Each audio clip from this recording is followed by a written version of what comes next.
밤새 들리던 빗소리는 새벽에 대부분 그쳤습니다. 오늘 다시 맑은 하늘을 올려다볼 수 있겠는데요. 경북 일부 지역에서는 초여름 날씨가 이어진다고 하죠. 습한 기온에다 더위까지 더해지면 혹시라도 농작업하기 더 힘들지는 않을까 걱정스럽기도 한 아침입니다.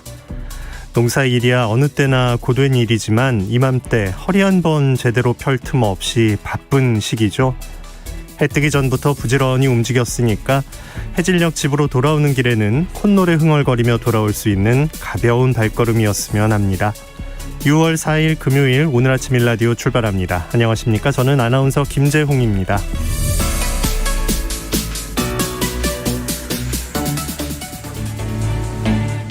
비는 대부분 그쳤는데요. 제주와 남해안엔 약한 비가 내리는 곳이 있습니다. 또 서해안을 중심으로는 안개가 짙은 곳이 있으니까요. 운전 조심하셔야겠습니다.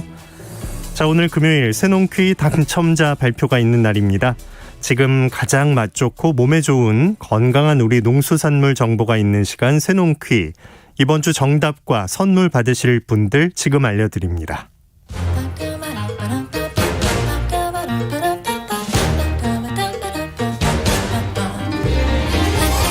오늘 아침 일라디오가 선정한 이번 주 우리 농수산물에 대해 알아보는 세상의 모든 농수산물 퀴즈 새농퀴. 이번 주 문제부터 다시 봅니다. 바닷속 바위에부터 포자로 번식하는 이것, 거무스름하고 육질이 통통한 것이 좋다는 이것, 완도를 중심으로 한 전남 지역을 비롯해 부산 기장군 등에서 많이 나는 이것, 육수를 낼 때 빠질 수 없고 쌈이나 튀각, 조림이나 볶음 재료로도 많이 사용하는 이것, 요즘엔 젤리나 사탕, 과자, 음료, 화장품이나 비누에도 이것 성분이 들어간다고 하는 이것은 다시마였습니다. 이번 주도 정말 많은 분들이 참여해 주셨습니다. 모두 감사합니다. 선물 받으실 분들을 알려드립니다. 농촌진흥청에서 제공하는 웰빙 잡곡 세트는 2165번을 비롯한 세 분께 보내드리고요. 경기 농촌융복합산업 인증제품인 사과즙 세트는 6172-8197번을 비롯한 7분께, 6960-0088번을 비롯한 10분께 모바일 커피 쿠폰 보내드리겠습니다. 당첨되신 분들 번호는 오늘 아침 일라디오 홈페이지 공지사항 게시판에 올려놓겠습니다. 당첨되신 분들께는 개별적으로 연락드리고 있으니까요. 기다려주시기 바랍니다.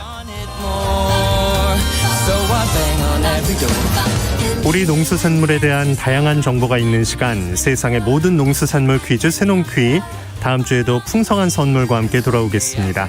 많이 참여해 주시고요. 우리 농수산물도 더 많이 애용해 주시기 바랍니다.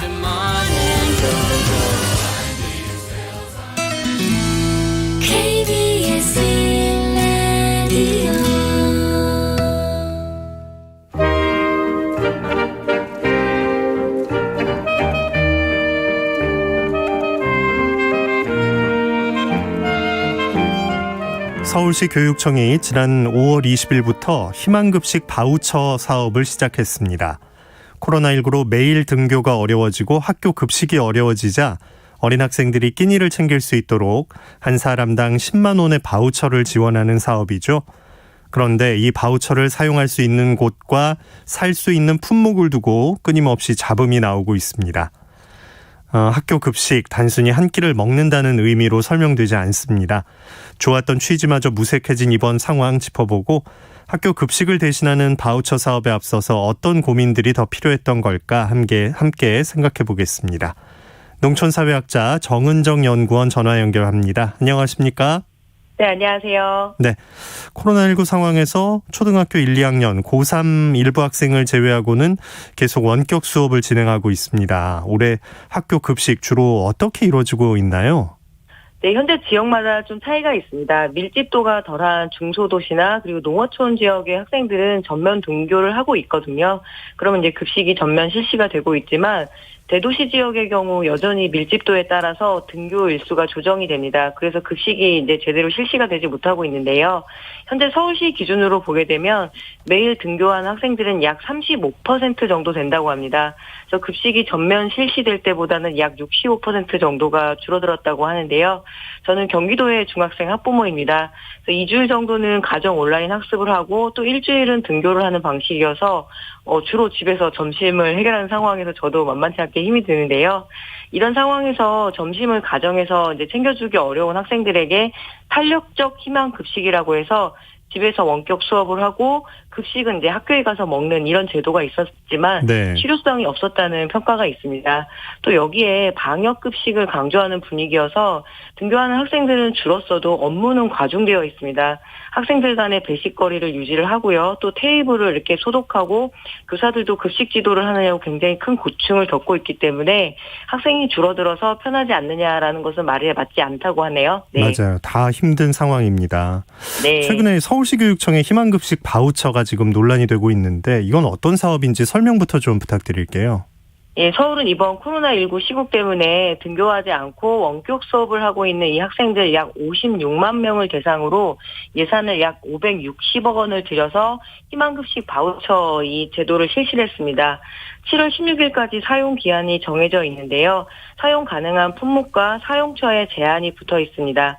학생 단위 1인당 10만 원으로 이 대상 초중고 학생 중에 급식 바우처 희망자의 하나입니다.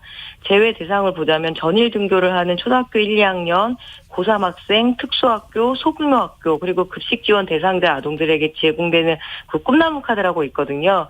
이것을 받고 있는 학생들 그리고 이제 탄력적 희망 급식 수혜자, 돌봄 대상 등은 이제 제외가 돼서 결론적으로 매일 학교에서 급식을 제공받지 못하는 이런 학생들에게 지원이 된 그런 바우처입니다. 네. 이걸 이제 어떻게 쓰라고 나눠주는 거죠? 예, 사용처는 이제 편의점으로 지정이 됐는데요.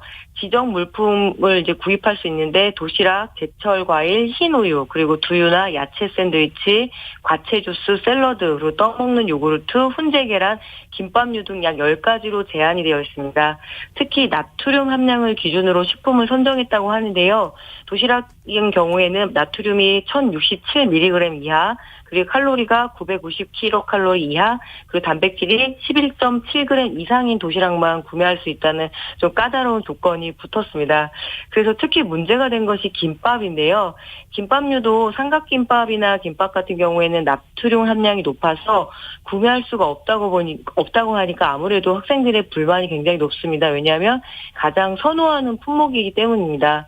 서울시 교육청에서는 식약처와 그리고 식품영양학 전문가 등의 자문위원회의 심의를 통해서 고나트륨 그리고 고칼로리 음식을 피하고 영양소가 풍부한 식품을 구입하도록 했다는 취지라고 하는데요. 네. 글쎄요, 편의점 식품에서 영양이나 그리고 신선도를 기대하면서 구매하는 건 아니잖아요. 그래서 이런 문제가 보장될까라는 의문은 좀 듭니다. 또 여기에 또 기존의 어떤 주말이나 방학 중 급식 지원 대상자 학생들 같은 경우에는 지정된 분식집이나 식당을 이용할 수가 있었거든요. 근데 왜 이번 사업은 유독 편의점만 이용 가능한 것인가라는 것이 의아합니다.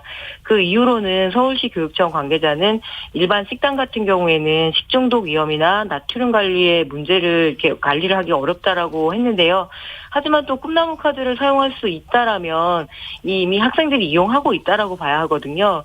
그래서 좀 해명치고는 조금 모자란 것 같습니다. 그래서 무엇보다 좀 지역과의 상생 차원에서 본다라면 오로지 편의점만 지정한 것도 취지에는 딱 맞다고 하기는 좀 어려운 그런 상황입니다. 예. 시행을 한 거니까 이제 사용해본 사람들의 민원이 접수가 되는데 대부분이 삼각김밥을 살 수 있게 해달라 이런 요구라고 하죠. 네, 실질적으로 이 삼각김밥이 가장 인기가 많고요. 이 사업 같은 경우에는 그 서울시 교육청과 편의점 협회 간의 MOU를 통해서 추진된 사업입니다. 협회와 편의점 본사는 좋을지 몰라도요. 언뜻 들으면 편의점 매출도 올라가서 결국 지역의 그런 작은 편의점들도 좋지 않을까 이런 생각도 할 수가 있는데요. 하지만 이 편의점의 경우 희망 바우처 도시락 세트를 상품으로 내놓은 지금 일부 편의점이 있긴 합니다. 네. 예. 하지만 이것저것 사용에 제한이 되어 있는 이 희망 바우처를 사용하는 그 학생 손님들이 왔을 경우에 일일이 응대하는 것도 쉬운 일은 아니라고 해요. 특히 이제 초등 저학년의 경우에 이렇게 물어보는 거죠.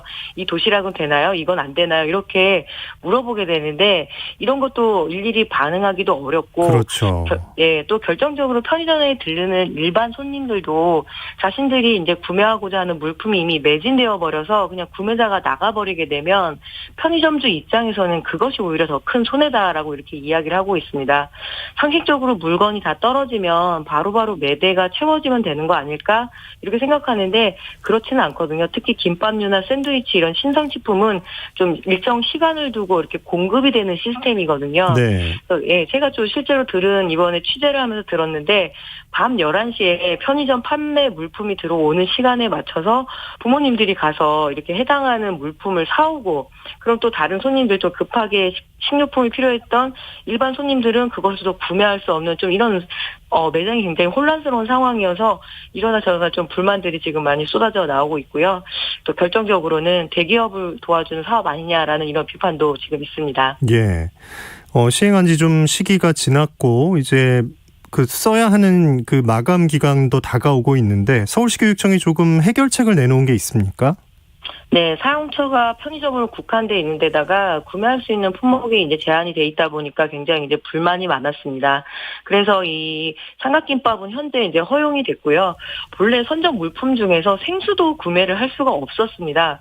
왜 생수를 구매할 수 없을까요? 라고 물어봤더니 학교 급식에는 생수를 제공하지 않기 때문이다라는 다소 이해하기 어려운 이유였는데요. 왜냐하면 이 희망급식 바우처 사업 자체가 급식 사업의 일환이기 때문이다라는 이런 해명이었습니다. 서울시 교육청은 학교 급식 자문위원회 어떤 심의를 거쳐서 개선 방안을 내놓았습니다. 도시락의 경우에는 나트륨 함량이 1067mg 이하인 제품만 구매할 수 있게 했고요. 흰 우유 외에 좀 딸기 우유라든가 초코우유 이런 가공류를 구매할 수 있게 해달라는 요구가 많았지만 그것은 허용이 되지 않았습니다. 그래서 추가된 품목으로 보자면 삼각김밥이나 주먹밥, 그리고 즉석밥, 생수, 국, 김, 치즈 등이고요. 여기에 이제 맛있는 요구르트, 그리고 가공 계란, 그리고 채소가 들어간 샌드위치를 구매할 수는 있지만 설탕에 절인 가공한 과일은 제외했습니다. 그리고 그 외에 나머지 이제 과일 등은 이제 구매 가능 품목이라고 이렇게 이야기를 하고 있는데요. 여전히 그래도 이렇게 구매하기가 어렵다라는 현장의 불만도 쏟아지고 있습니다. 네. 어쨌든 서울시 교육청은 이제 편의점과 그 MOU를 맺어서 이 사업을 진행하고 있는데 지난해를 떠올려 보면 많은 지자체들이 친환경 급식 꾸러미 사업을 진행했었잖아요. 네, 그렇게 해서 좀 지역마다 편차가 있었어요. 되게 굉장히 잘한 데도 있고 못한 것도 있고 막 이랬었는데요. 서울의 경우에는 학생이 86만 명입니다. 그래서 이 꾸러미 신청 모바일 쿠폰 6만 원, 그리고 이제 그 식재료 선택이 가능한 농협몰 포인트 4만 원이 지급이 됐었는데요.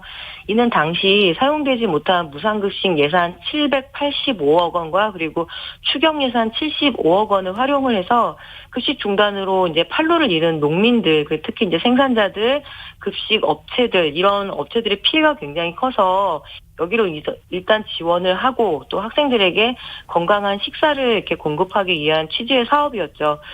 근데 이 사업이 굉장히 반응은 좋았는데 결국에는 미진하다라는 평가도 이제 서울시와 좀 경기도가 좀 받았습니다. 예. 네. 올해는 이게 안 되는 이유가 뭐죠? 친환경 꾸러미 사업에 대한 현장의 평가를 들어보면 교육청도 그리고 학교도 굉장히 고충이 컸던 것이 사실입니다. 1일 채소라고 해서 이제 하루에 한 번씩 수확을 해서 출하를 해야 되는 엽채류라고 보통 얘기하거든요.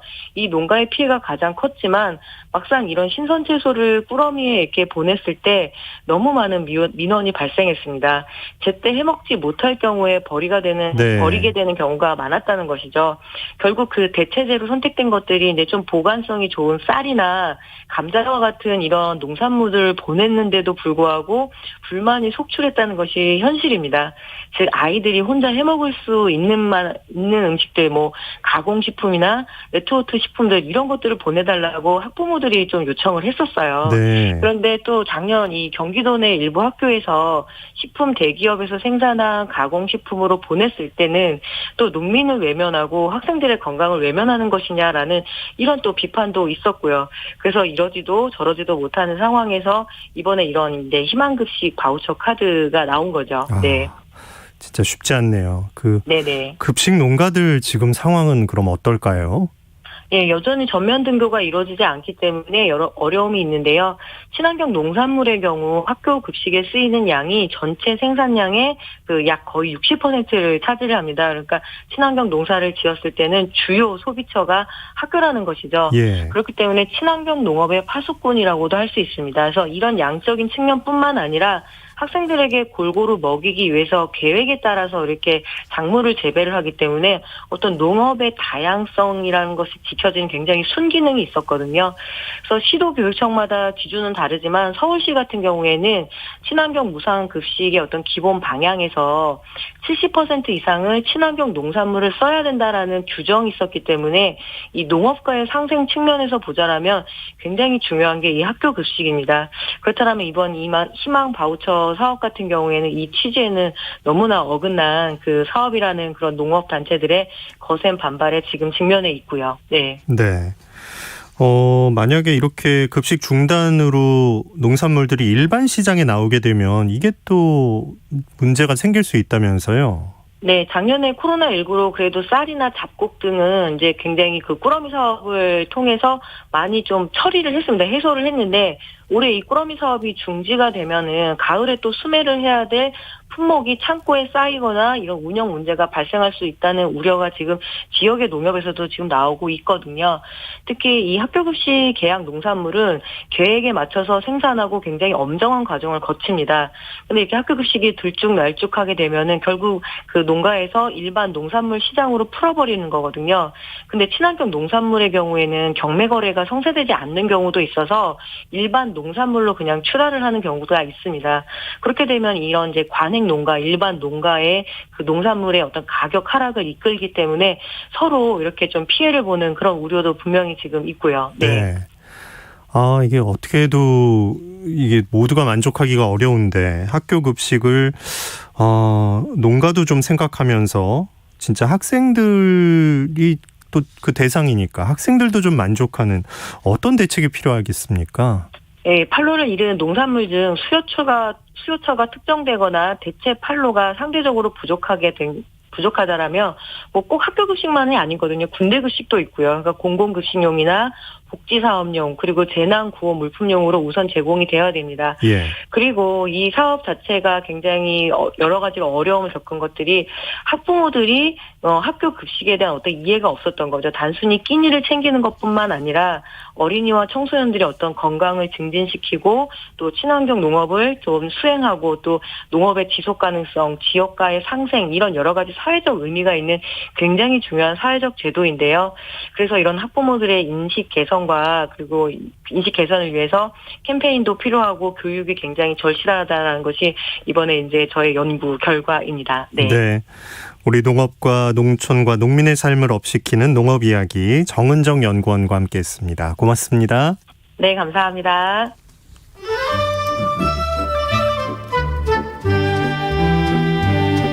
아침을 깨우는 정겨운 이야기가 있습니다. 매주 월요일부터 토요일 오전 6시 15분 KBS 오늘 아침 일라디오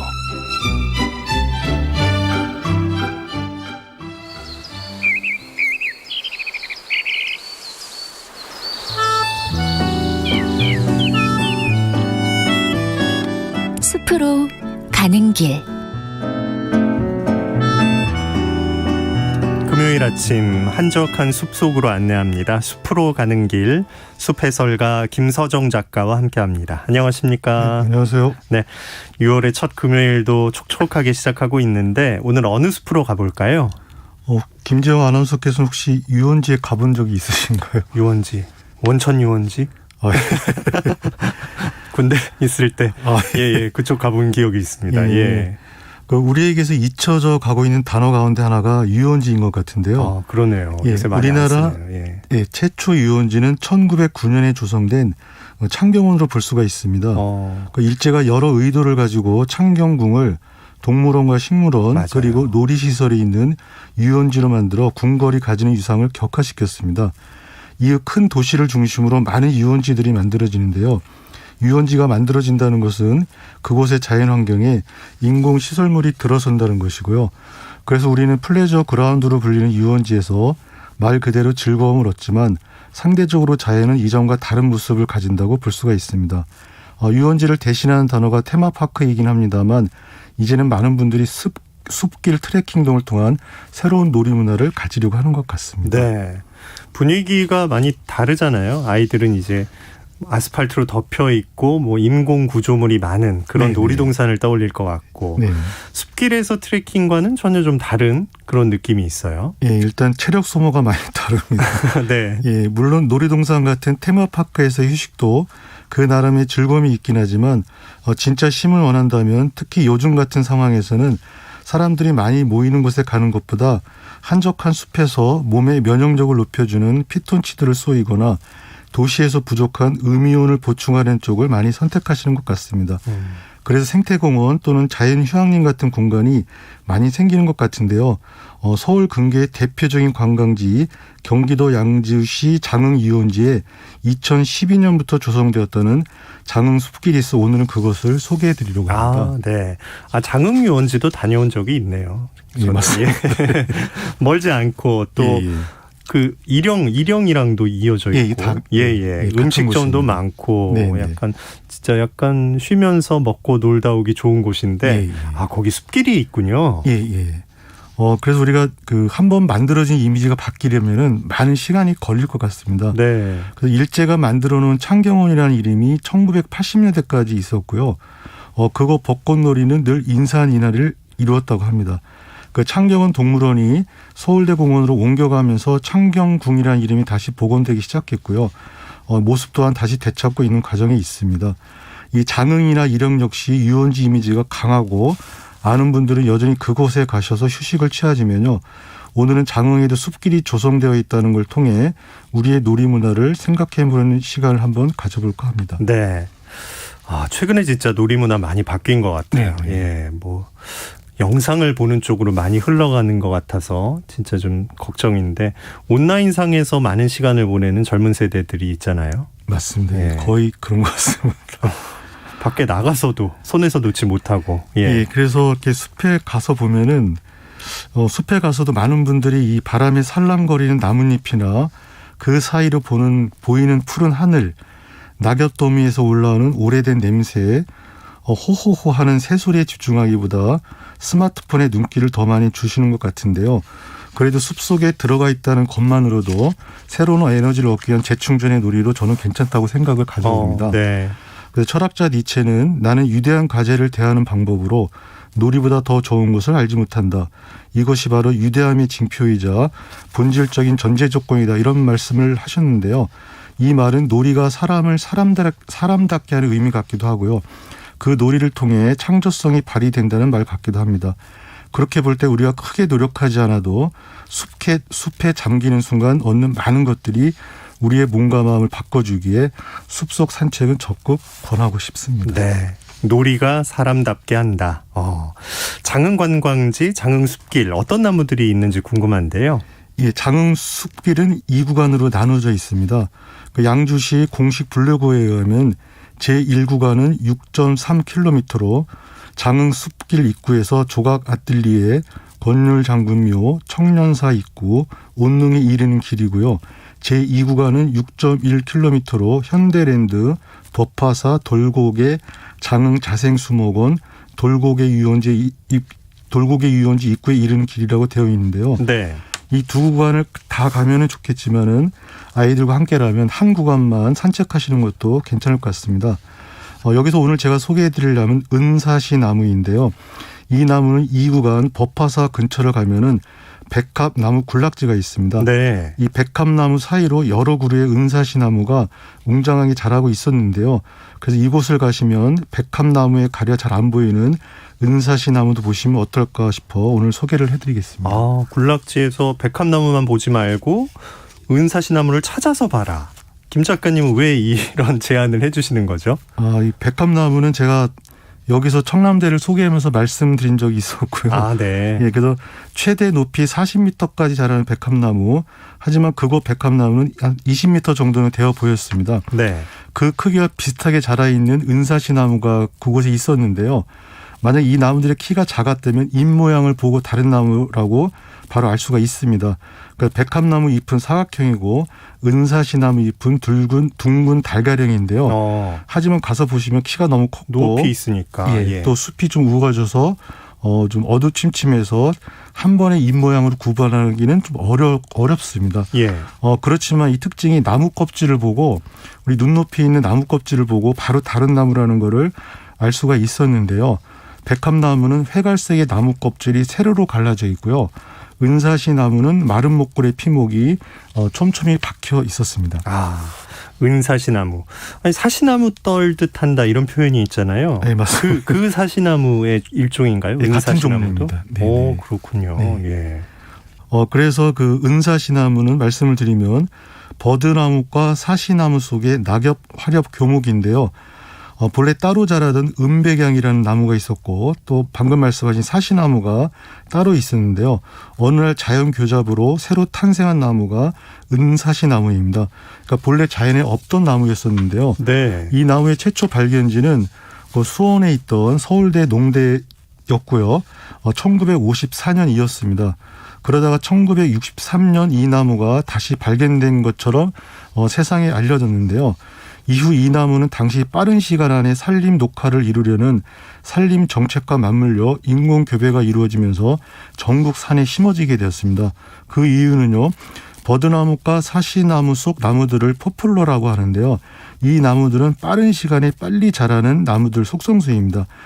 그래서 당시 이태리 포플러를 전국 강가와 하천가에 많이 심었고요. 이 나무들이 쭉쭉 자라는 모습을 볼 수가 있었습니다. 하지만 이 나무가 산에서는 잘 자라지 못한다는 것을 그 산림학자들이 알게 되었고요. 네. 그러던 차에 평지에서는 다른 포플러와 비교해 생장은 느리지만 토양 조건이 좋지 않아도 생장이 가능하다는 것을 확인하고 이 은사시나무를 산에 대거 심기 시작을 했습니다. 이 과정을 연구한 선유정 전북대 교수는 발견에서 개발로라는 표현을 하셨는데요. 은사시나무는 목재가 이태리 포플러처럼 좋지 않은 것으로 밝혀졌고 이후에 지금은 시대가 바뀌어 심지 않고 있는 것으로 알려져 있습니다. 네. 은사시나무. 누군가 발견을 하고 그걸 또 재발견해서 많이 심었다는 건데 또 다른 나무 살펴보기로 하죠. 이름이 재밌네요. 국수나무요. 예. 그래서 국수나무가 거기 많이 있었는데요. 네. 이 장흥숲길에서 군락을 이루고 있는 백합나무는 80년대까지 많이 심어졌다가 벚나무 등에 밀렸었는데 최근 탄소 저장 기능이 높다는 이유로 다시 주목을 받고 많이 심어지고 있습니다. 네. 하지만 은사시나무는 뚜렷한 장점이 안 보여 어떻게 될지 모를 운명인데요. 그런 시대 변화와 관계없이 전국 산지 어디에서든 잘 자라고 있는 국수나무가 그곳에도 있어 국수나무를 소개해드리려고 합니다. 네. 국수 먹는 국수에서 이름이 온 건가요? 예, 맞습니다. 네. 예. 그래서 이 국수나무는 장미과 낙엽 관목으로 높이 1에서 2m까지 자라는데요. 아. 잎은 전체적으로 삼각형 모양을 하고 있고요. 가장자리가 몇 군데 깊게 파여 있고 끝이 뾰족합니다. 이 바깥에 있는 겹톱니들도 좀 깊은데요. 5, 6월에 이때쯤이겠죠. 가지 끝에 하얀 꽃들이 피어납니다. 가을에 동그란 열매가 달리는데요. 겉에 잔털이 있습니다.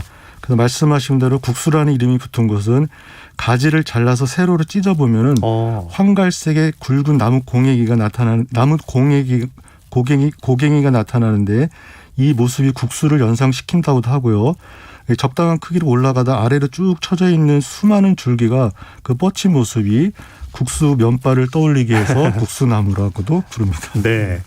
국수가 대중적인 음식이긴 하지만 예전에는 귀했었을 때가 있잖아요. 예, 예. 지금 사람들이 보면서 떠올리게 하는 사랑을 좀 많이 받았던 나무였겠어요. 예, 맞습니다. 그래서 국수나무를 보신 한 식물학자는 이런 말씀을 하셨는데요. 국수나무는 먹을 것을 찾아 사냐를 헤매던 굶주린 백성들이 신기루처럼 나타나는 헛것을 보고 붙인 이름일 것이다. 이런 말씀도 하셨는데요. 이 국수나무의 속명이 스테판 안드라입니다. 이는 왕관을 뜻하는 스테파누스와 꽃 수술을 뜻하는 안드론의 합성으로 왕관 모양의 수술을 말하는데요. 꽃필테 가서 가까이 보시면은 수술이 왕관처럼 나와 있고 암술이 그 사이에 있는데 노란색이어서 노랗게도 보이는 꽃입니다. 네. 하지만 꽃은 오래 피어 있지 않을 테고요. 굵은 국수 면발 같은 가지는 사시사철 우레 눈에 보이니 아마 서민들이 좋아했을 나무 같습니다. 이 나무의 꽃말이 모정입니다. 그래서 입맛이 없을 때 어머니가 빠르게 삶아서 건네주던 비빔국수가 그리운 그 더운 계절이 이제 다가오고 있는데요. 예. 우리가 지친 일상에서 쉼을 얻으려고 할 때 유원지에 가서 마음껏 즐기는 것도 좋은 방법이지만 숲을 거니는 것만으로도 숲을 들어가는 것만으로도 창조적인 에너지와 삶의 활기를 얻을 수 있을 것 같습니다. 니체를 흔히 망치를 든 철학자라고 하는데요. 숲에서 떨어진 나뭇잎으로 하트를 만들어보는 가족들이 이런 그 놀이를 함께하는 생태놀이를 함께하는 시간을 갖게 되면은 우리도 숲도 새롭게 깨어나는 멋진 삶이 될 것 같습니다. 네. 딱 숲길 들어가기 전에 그 스마트폰 배터리 다 방전됐다고 하고 아이들에게 충전할 데 없다 이러고 이제 들어가서 나뭇잎으로 이제 놀이를 해보는 그런 네네. 시간 만들어봐야겠네요. 김수현님께서 게시판으로 장흥유원지 식당이나 숙박업소가 많은 줄만 알고 선호하지 않았는데 숲이 조성돼 있는 걸 처음 알았네요. 한번 가봐야겠어요 하셨고요. 숲해설가 직업이 참 부럽습니다. 가끔 버스 타고 광릉수목원 지나가는데 예약제라서 이걸 놓치게 되는 경우가 많아서 아쉽네요. 예약 날짜 잘 알아보시고 해서 이제 들어가는 그런 기회도 가져보시면 좋겠습니다. 숲으로 가는 길 김서정 작가와 함께했습니다. 고맙습니다. 네, 감사합니다. 오늘 아침 일라디오 듣고 계십니다. 지금 시각 6시 45분입니다.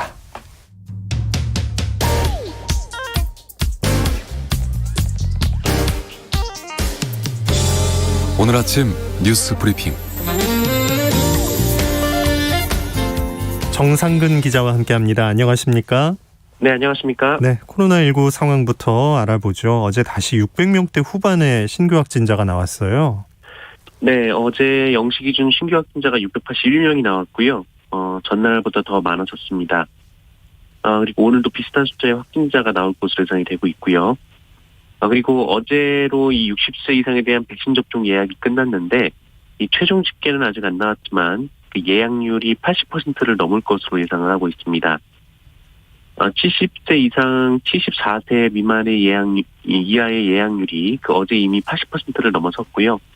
또 가장 수가 적었던 예약률이 적었던 그 60세 이상 64세의 예약률도 이 마감일이 가까워지면서 빠르게 높아졌습니다.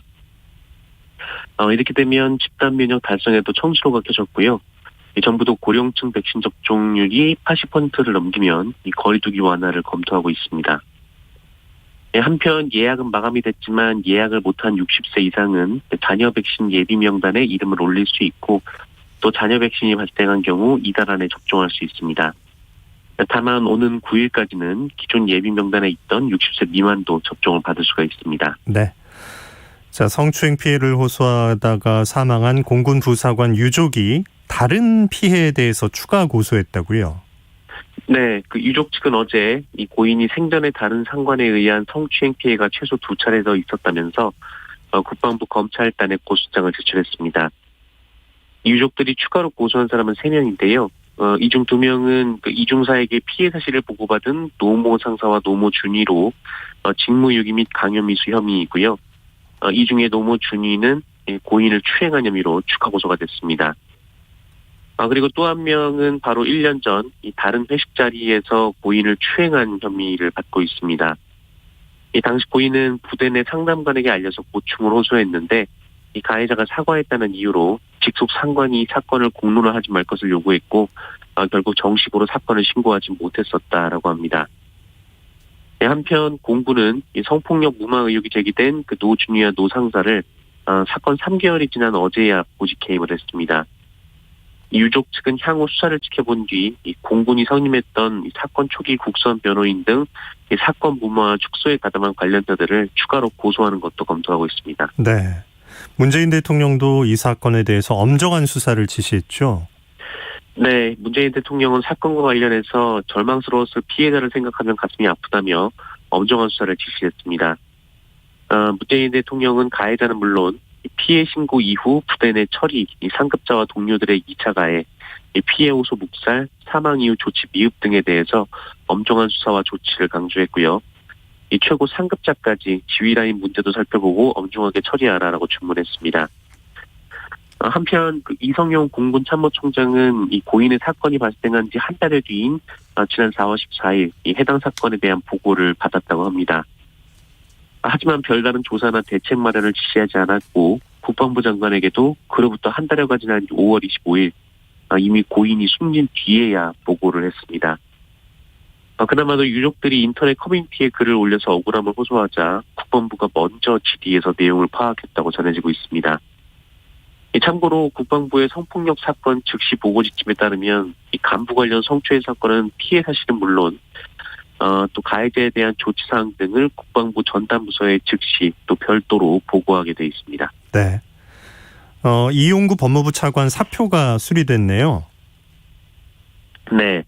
문재인 대통령은 어제 그 이용구 법무부 차관의 면직안을 제거했습니다. 이용구 차관은 차관으로 임명되기 전 택시기사를 폭행한 혐의를 받고 있는데요. SBS는 그제 이용구 차관이 택시기사의 목을 조르고 폭언을 하는 모습이 담긴 블랙박스를 공개한 바 있습니다.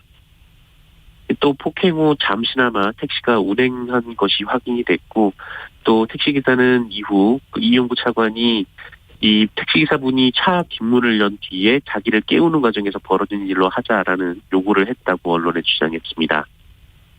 이 차량에 시동이 걸리고 운전자가 운전석에 앉아 있으면 이 대중교통 운전자를 폭행한 상황이어서 합의를 해도 처벌을 받게 되는데 운전석에 없었으면 일반 폭행이 돼서 합의를 하면 처벌이 안 되기 때문에 그런 요청을 한 것으로 보입니다. 이용구 차관은 어제 별도 입장을 냈는데요.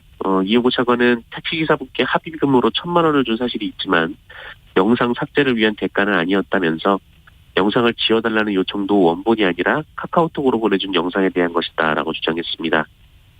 그러면서 택시기사분이 억울하게 증거인멸죄로 입건까지 돼서 송구하고 죄송하다라고 밝혔습니다. 네. 윤석열 전 검찰총장 측이 그 자신의 가족 관련 사건 수사는 정치 공세다 이렇게 주장했어요. 네, 그 윤석열 전 총장 장모 최모 씨의 변호인인 송경식 변호사가 어제 입장문을 내고 윤석열 전 총장 장모인 최모 씨 사건과 관련해서 이 정치권에서 제기되는 주장을 반박을 했고요. 그리고 부인 김건희 씨에 대한 검찰의 수사가 무리한 수사라며 정치 공작 행태와 다르지 않다라고 주장했습니다. 장모 최 씨는 과거 경기도 파주시의 요양병원을 동업자 3명과 개설 운영하며 요양급여를 부정수급한 혐의로 기소가 됐고 이 검찰로부터 3년형을 구형받은 바 있고요. 이 김건희 씨는 자신이 운영하는 전시기획사에서 전시회를 진행할 당시 이 다수 기업들로부터 부당 협찬을 받았다는 의혹을 받고 있고 또 도이치모터스의 주가를 조작했다는 의혹도 받고 있습니다. 네. 검찰이 검사 관련 사건을 공수처에 넘기지 않는다는 내용의 지침을 만들었네요.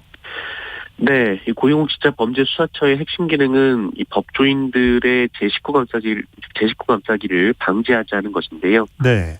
이 수사 기소권을 검찰이 독점하다 보니 김학의 전 법무부 차관 사건이나 이 최근 나인 검사 술 접대 사건에서 드러나듯 이 수사 과정이 석연치 않고 또 봐주기 수사 논란까지 제기가 되고 있기 때문입니다.